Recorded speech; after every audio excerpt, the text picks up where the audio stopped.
А, не в ръцете, бе. Ясно. Хоп и след това ела.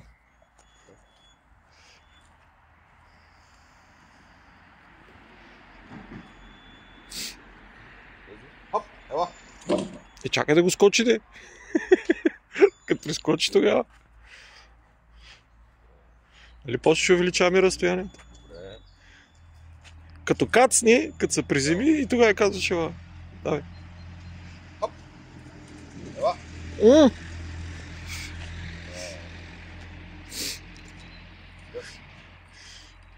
Не може ли да дойде да седне и тогава да бъркаш по джобовете за хапки?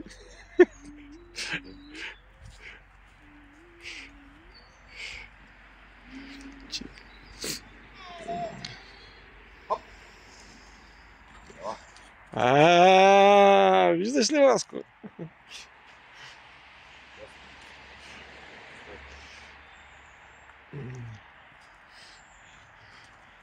Ма ти тарикатската увеличаваш постоянно разстоянието.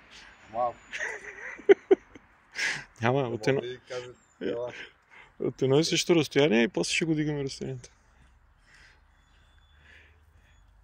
Като го прави спокойно така, чак тогава ще дигаме разстояние и височина. Давай. Браво, Васко.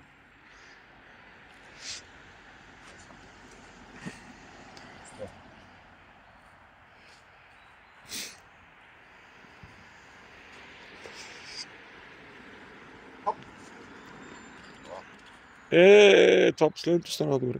Ай.